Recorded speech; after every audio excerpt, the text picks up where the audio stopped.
अपनी परवाज के लिए तू हवाओं का मुंतजिर नहीं, अपनी परवाज के लिए तू हवाओं का मुंतजिर नहीं, अपने हौसले पे यकीन रख, मंजिल खुद तुझे मिल जाएगी, मंजिल खुद तुझे मिल जाएगी। मोहतरम सामिने किराम, मेहमान खसूसी, असातिज़ा किराम और मेरे अजीज साथियों, सबसे पहले आप सभी को मेरा सलाम व आदाब। जैसा कि हम आज यहाँ वर्ल्ड वाटर डे सेलिब्रेट करने के लिए इकट्ठा हुए हैं, मैं सलमा लकर गवर्नमेंट डिग्री कॉलेज किश्तवाड़ की स्टूडेंट आप सबके सामने सबसे पहले तो मैं आप सबके सामने डिस्ट्रीब्यूशन ऑफ वाटर पे बताऊंगी, फिर उसके बाद वाटर की इम्पोर्टेंस क्या है, देन उसके बाद थ्रेट्स, और उसके बाद हम ग्लेशियर्स जो हमारा जो थीम है 2025 का ग्लेशियर प्रिजर्वेशन, वो क्यों मेल्ट हो रहा है और हम उसको बचाने के लिए क्या कर सकते हैं। क्योंकि मुझे लगता है जब तक ना हमें जो हमारे पास नेचुरल रिसोर्सेज है उनकी वैल्यू हमें बार बार याद दिलाई जाए, तब तक हमें उनकी वैल्यू नहीं होती है।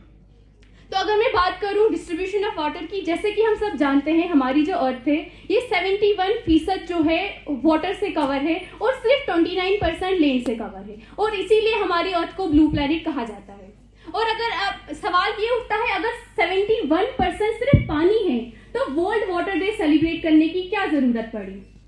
तो अब यहाँ पे मैं बताऊंगी जो 71, तो बात यहाँ पे ये उठती है कि जो 71% वाटर है हमारी अर्थ में वो कैसे डिस्ट्रीब्यूट है, मतलब वो कहाँ कहाँ पाया जाता है। तो अगर यहाँ पे बात करें इस 71% में 97.5% जो पानी है वो सॉल्ट वाटर है, यानी हमारे ओशंस पे प्रेजेंट है, तो हम उसको डायरेक्टली हम उसको कंज्यूम अपने हमारे लिए जो है वो फिट नहीं है।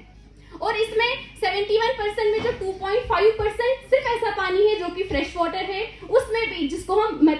हम इस्तेमाल कर सकते हैं, और इसमें भी ज्यादातर पानी आइस कैप्स ग्लेशियर्स में मौजूद है, और 30% इसका जो पानी है वो ग्राउंड वाटर यानी एक्वीफर्स और अंडरग्राउंड वाटर में स्टोर है, और एक बहुत छोटा सा हिस्सा मतलब 1% जो है वो सरफेस वाटर यानी रिवर्स, लेक्स, वेटलैंड्स वगैरह में पाया जाता है, और कुछ छोटी सी मिकदार जो है हमारे एटमॉस्फेयर में भी वाटर वेपर्स की फॉर्म में पाया जाता है।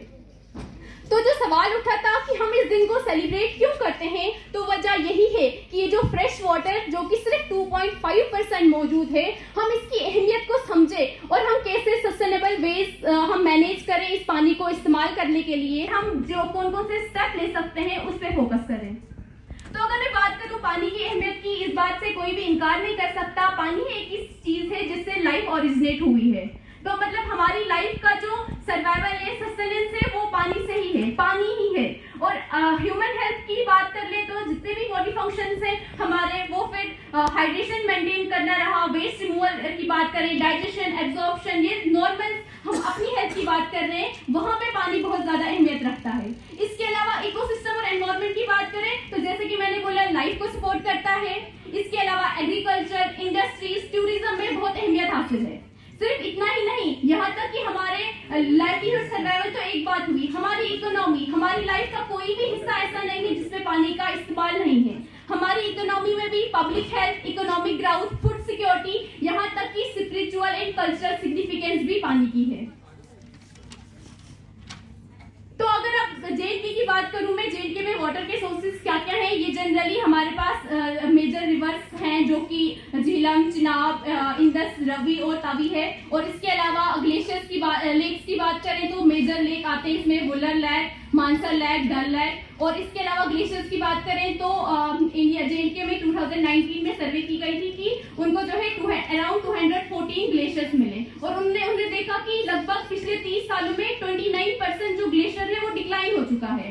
और मेजर ग्लेशियर्स की बात करें तो उसमें आता है कोल्हाई ग्लेशियर, मैकॉय, ड्रैगन, शफात और बाकी सब।